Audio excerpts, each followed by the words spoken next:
Muchas gracias por continuar con nosotros en Foro Global. En tu pantalla estaba la respuesta a la trivia de esta noche. Ya está en el estudio Eunice Rendón, ella ya la conoces, es coordinadora de Agenda Migrante y experta en temas de migración, juventud y seguridad. Es maestra en Sociología Política y en Políticas Públicas por el Instituto de Estudios Políticos de París, de donde también obtuvo su doctorado en Políticas Públicas. Estuvo a cargo del Instituto de los Mexicanos en el Exterior y también fue funcionaria en la Secretaría de Salud y la Secretaría de Gobernación. Eunice, ¿cómo estás? Bienvenida de nueva cuenta a Foro Global. Muy bien, muchas gracias. Oye, con un reporte que acaba de salir de Human Rights Watch que hace una especie de balance de la era Trump en materia de migración con números bastante rojos, ¿no? Pues sí, creo que es un reporte justo que documenta las violaciones a derechos humanos que se han hecho durante el primer año Trump en términos de los deportados. ¿Quiénes son los deportados de Trump?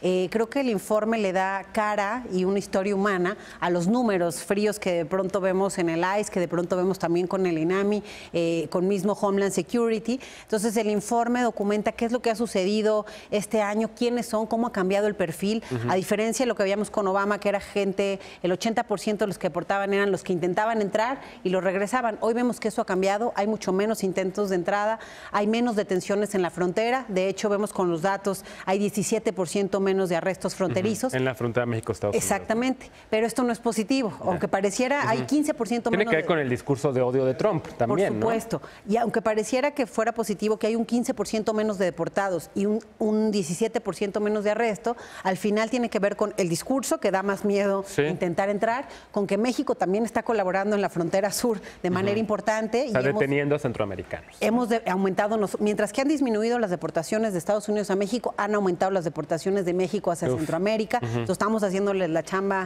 allá abajo.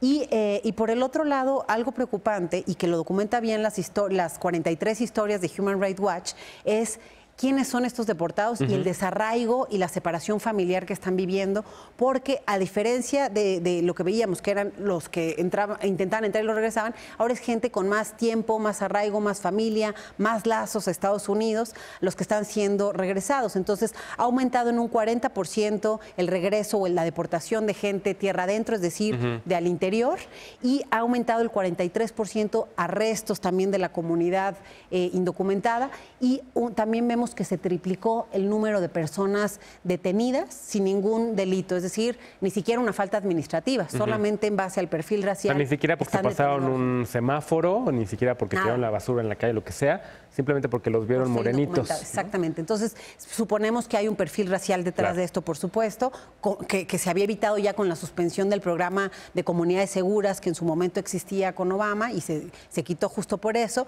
Bueno, hoy vemos también la colaboración de algunas autoridades locales y bueno, obviamente todavía no se traducen en deportaciones porque es un proceso largo el de arrestos hacia deportación. Hay 56 cortes migratorias y pues ya tenían con Obama más de 560,000 casos todavía pendientes. 560,000 casos pendientes. Cuando termina el periodo de Obama había 560,000 casos pendientes. Hoy con todos estos arrestos nuevos, pues hay que ver cómo se va a ir dando el tema. Incluso en su momento Trump también ha dicho que quiere contratar a nuevos jueces para que se agilicen las deportaciones. Está sobre la mesa la contratación también de los nuevos agentes del ICE y de patrulla fronteriza. Entonces creo que al final, pues como te decía, las historias le dan cara. Vemos, por ejemplo, documentan veteranos de guerra que han sido deportados, quienes pelearon por Estados Unidos. En la guerra en Irak seguramente en 2003. Y que hoy están siendo retornados. Además, una de las historias que documentan justo es un veterano que está siendo deportado por ser adicto, que pues seguramente todo viene también de haber estado en una guerra, en fin, en vez de tener una perspectiva de tratamiento hacia estas personas. Vemos una señora con 3 hijos americanos que llegó a los 4 años a Estados Unidos y que la deportaron igual por una cuestión de tránsito. Lo mismo, varias historias, muchos los regresaron por temas de tránsito y algunos, como te digo, ni siquiera tenían alguna eventualidad administrativa y los detuvieron en lugares en donde tradicionalmente no se hacía, es decir, ya vemos detenciones en hospitales, iglesias, centros comunitarios, que eso pues sí no se veía con el presidente Obama. Ahora sí. Oye, este informe se presentó en Washington y lo presenta Human Rights Watch, que es una de las organizaciones de defensa de derechos humanos más importantes del mundo. ¿Cómo lo recibieron allá? Pues lo presenta José Miguel Vivanco, justamente, y pues lo presentaron a todos los medios de comunicación por allá.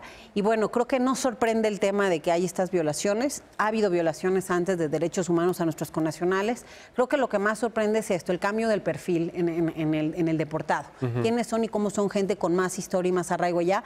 Y algo muy importante, que no son los bad hombres de los que habla Trump, sino gente que aporta económica y socialmente, gente con familia. Y todo esto va a ir teniendo también consecuencias por allá en lo social, porque se están quedando niños sin sus padres, claro. se están yendo personas que aportaban, como te digo, a diferentes empresas y sectores. Entonces, me parece que tampoco es positivo para allá estos círculos. La violencia genera violencia finalmente.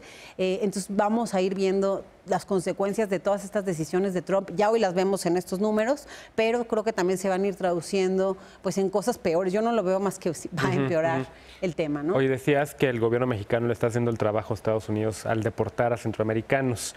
¿Ha habido algún pronunciamiento por parte de algún funcionario mexicano a este reporte de Human Rights Watch? ¿O serán distintos los números que tienen ellos aquí de estas deportaciones?